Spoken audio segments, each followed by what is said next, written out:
ಸಬ್ಕಾ ಸಾಥ್ ಸಬ್ಕಾ ವಿಕಾಸ್ ಎಂದು ಹೇಳುವ ಮೋದಿಯವರು ಇಲ್ಲಿ ನೀವುಗಳು ಸಂಪೂರ್ಣ ಗೋಮುಖ ವ್ಯಾಘ್ರ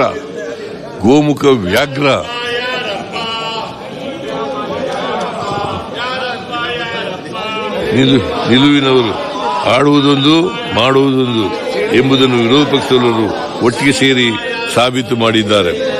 ಸನ್ಮಾನ್ಯ ವಿರೋಧ ಪಕ್ಷದ ನಾಯಕರು ಬಜೆಟ್ ಮೇಲೆ ಮಾತನಾಡುವುದು ದಾಖಲೆಗಳನ್ನು ಆರ್ಎಸ್ಎಸ್ನವರು ಕೊಟ್ಟರೂ ಇಲ್ಲ, ಅವರೇ ಅಧ್ಯಯನ ಮಾಡಿದ್ರೋ ಗೊತ್ತಿಲ್ಲ.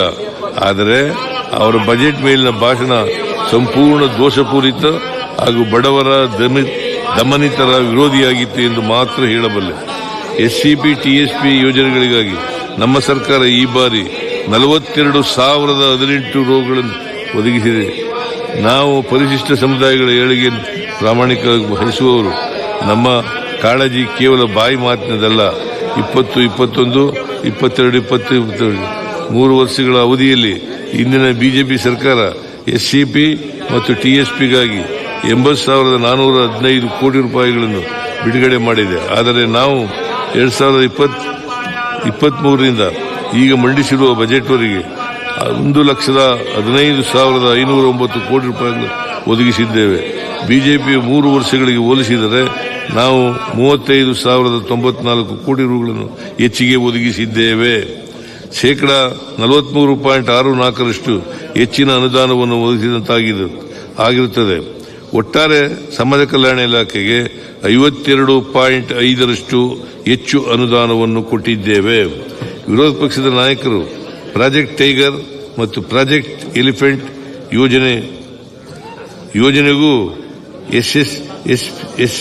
ಎಸ್ಸಿಪಿ ಮತ್ತು ಟಿಎಸ್ಪಿ ಹಣವನ್ನು ವಿನಿಯೋಗಿಸಲಾಗಿದೆ ಎಂದಿದ್ದಾರೆ.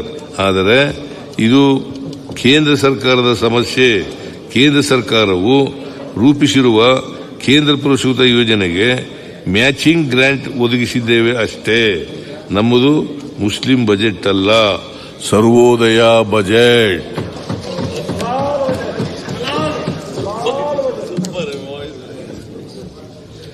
ರಾಷ್ಟ್ರಕವಿ ಕುವೆಂಪು ಅವರು ಪದ್ಯವೊಂದನ್ನು ಬರೆದಿದ್ದಾರೆ. ಅದರಲ್ಲಿ ಹೀಗೆ ಹೇಳಿದ್ದಾರೆ: ಬಾರಿಸು ಕನ್ನಡ ದಿಂಡಿ ಮಾವ,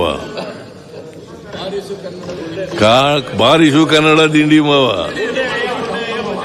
ಓ ಕರ್ನಾಟಕ ಹೃದಯ ಶಿವ, ಸತ್ತಂತಿಹನು ಬಡಿದೆಚ್ಚರಿಸು, ಕಚ್ಚಾಡುವವರನ್ನು ಕೂಡಿಸಿ ಒಲಿಸು, ಹೊಟ್ಟೆಯ ಕಿಚ್ಚಿಗೆ ಕಣ್ಣೀರು ಸುರಿಸು, ಒಟ್ಟಿಗೆ ಬಾಳುವ ತೆರದಲ್ಲಿ ಹರಸು, ಚೈತ ಶಿವೇತರ ಕೃತಿಯಲ್ಲಿ ಮೂಡಲಿ, ಮಂಗಳ ಮತಿಯಲ್ಲಿ ಕವಿ ಋಷಿ ಸಂತರ ಆದರ್ಶದಲ್ಲಿ ಸರ್ವೋದಯವಾಗಲಿ ಸರ್ವರಲ್ಲಿ. ಇದು ಕುವೆಂಪು ಅವರು ಹೇಳಿರತಕ್ಕಂಥ. ನಿಮ್ಮೆಲ್ಲರೂ ಕಲ್ತುಗಳಿಗೆ ಓದಿ ಓದಿಸ್ತಾರೆ. ಇದು ಈ ಸಂದರ್ಭಕ್ಕೆ ಅತ್ಯಂತ ಸೂಕ್ತವಾದ ಪದ್ಯವಾಗಿದೆ. ಇನ್ನೆಷ್ಟು ದಿನ ಧರ್ಮಗಳ ನಡುವೆ ಜಾತಿ